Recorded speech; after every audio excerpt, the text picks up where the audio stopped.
The 3-2 from Keller. Oh, yo, And strike 3 called.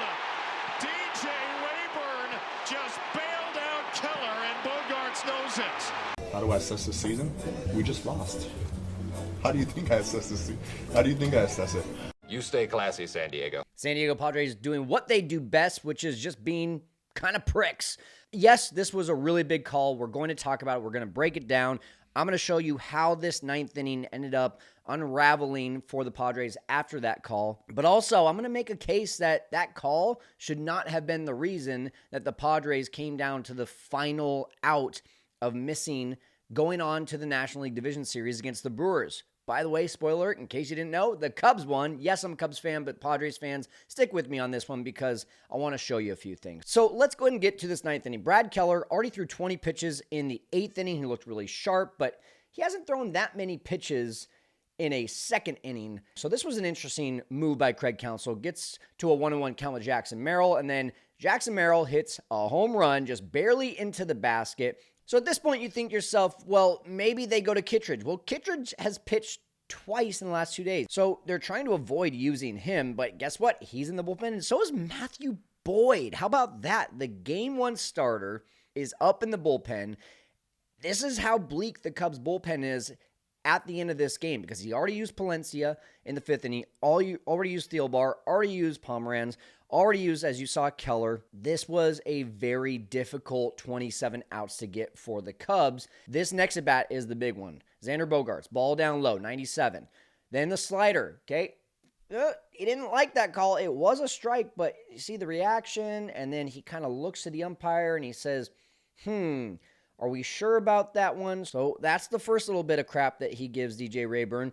Then fastball outside corner on 3-1. Looks like a strike if you look at the K zone, but once again, Bogaerts kind of talking to Rayburn. So is that enough for DJ Rayburn to say, I'm tired of you questioning every single strike? So here you go on a full count. I'm calling this one a strike too. Go back to your dugout, you crybaby. I don't know. Maybe that's what kind of set him over the edge, because up until this point, the home plate umpire, DJ Rayburn, had a really, really good game. And that's where it got me kind of thinking, and this is where I want you to stick with me. I'm going to show you every missed call that he had. These were really close pitches. There wasn't one that was like, that was obviously a ball. Outside of that one, that was the only one the entire night. But if you Padres and Padres fans want to say, well, it was only against the Padres, not the case. And here's how fair I'm going to be. The very first one, bottom of the fourth inning, Pete Crow Armstrong, according to K-Zone, that's a strike. No one in the right mind is calling that a strike. Look at where he's set up. Look at where this pitch ends up being. Michael King, his body language, he's even like, wow, I sure missed my spot on that one. I'm giving that to you. So 1-0 Padres on mistakes. Top of the fifth, Caleb Thielbar, that's a strike. Called a ball, 1-1. Then Ian Happ, first pitch of the at-bat, that's called a strike. That one was probably, outside of the Xander Bogaerts pitch, the most obvious missed call. 2-1 Cubs. And Daniel Palencia, that's a strike. 3-1 Cubs. Then we have Luis Ariz. This is an interesting one. It looks like it's a ball, but this zone that you see on ESPN, that you see on most telecasts, is not as accurate as the game day zone. Look at the game day zone. It says that one actually clipped the top of the strike zone. That should have been a strike. So 4-1 Cubs. Next up, Seiya Suzuki. That's borderline, but it goes the Padres' way. 5-1 Cubs. And Drew Pomeranz to Ryan O'Hearn. That should have been a strike. It's called a ball. 6-1 Cubs. Then big at bat here, bottom 7, Kyle Tucker gets this one called a ball, even though it is definitely a strike from Morejon. Now, what I will say is Kyle Tucker typically gets the benefit of the doubt. He's just one of those hitters.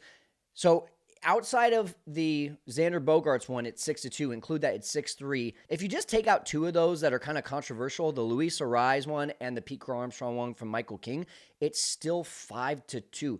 The Padres got more calls on their side the entire night. I went through every single pitch, guys. This isn't biased in any single way. Every single borderline one that went the Padres' way and went the Cubs' way that should have gone the other way, that's what I included. So for the Padres players and coaches to do this after the game is just not only classless, not only a bad look, but also just a pity party that no one is throwing except for them. You can go to Twitter, you can look at what everyone is saying, but at the same time, if you are going to be the Padres and have Manny Machado, Fernando Tatis Jr., Jackson Merrill, all these stars, you're overpaid $280 million shortstop in Xander Bogaerts, and you're going to be one of the worst slugging teams in all of baseball, and you're going to blame an umpire at the end of your season for why you lost, maybe it's time to look in a mirror. 2 for 22, Fernando Tatis Jr. and Manny Machado in this series. Maybe I'm crazy, but I think that was the problem. And by the way, if you like this deep dive, and I'm sure most Cubs fans like it over Padres fans, make sure to hit that subscribe button. Comment down below, too. But as promised, going back to the ninth inning, we're going to just look at how this inning might have unraveled had that actually been called ball 4. So then you got Brad Keller hitting Ryan O'Hearn on a 96-mile-an-hour fastball. At this point, Brad Keller is over 30 pitches. He didn't do that very often this year. He's not throwing 98, 99 like usual. He's throwing 95, 96. He's plunking guys. He should have walked the guy before. It's time to take him out. And now from the Padres side, it's first and second with nobody out instead of first base with 1 out. Now, next up is Bryce Johnson, a lefty, and I don't think there's any question Craig Counsell would have gone to the bullpen if it was first and second with nobody out. So I know we like to play this game, baseball fans, of like, oh, it would have been first and second, it would have been bases loaded, yada, yada, but the situation changes everything, and for that reason, I believe Craig Counsell would not have let Brad Keller face Bryce Johnson. I believe it would have probably been Matthew Boyd, if I'm being honest, and at worst, it would have been Andrew Kittredge, but it definitely would not have been Brad Keller. And again, Keller gets ahead 0-2 on Bryce Johnson, but then he does this. He chokes another changeup. That was his third straight changeup that he threw to Bryce Johnson. Doesn't usually do that.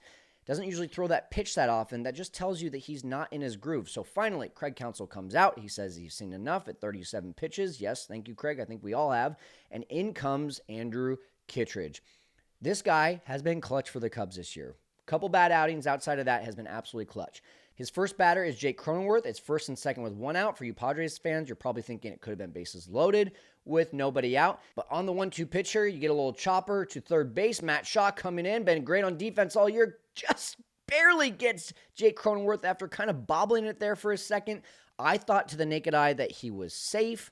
You look at it again, so did Mike Schilt. Look at it again, and he is 100% out on that angle. They go to a different angle for a second there. I thought maybe his foot had come off the bag, but it's definitely on there, so the call stands. It's now second and third with 2 outs. Now, once again, I know Padres fans, you're thinking, well, that would have been second and third with 1 out, and it would have actually brought in the second run. The tying run would be on third base with 1 out. But again, the situation would not have been the same. That would have been Andrew Kittredge's probably second batter that he faced instead of first. You have no idea what he would have done against Bryce Johnson. So I just don't buy into that narrative of, oh, everything would have went exactly how it was supposed to go if they would have just called ball 4 on Xander Bogaerts. That's not how it works. Every single moment, every single pitch, every single millisecond changes things. You start the game at 4:09 instead of 4:08, everything changes. It's just the way that baseball and reality works. And then the very first pitch to Mr. Fermin, who has been a pest for the Cubs, flies out to Pete Crow Armstrong. They celebrate, and that is your ball game. That's my case for why I believe that no matter what would have happened, it still would have been a Cubs baseball game. But I can tell you one thing. It should not be the Padres moaning, complaining, giving crap to umpires when all this series they lacked the big hit. They lacked the big punch in the face aside from 1 home run from Manny Machado. Padres have no one to be mad at except for themselves.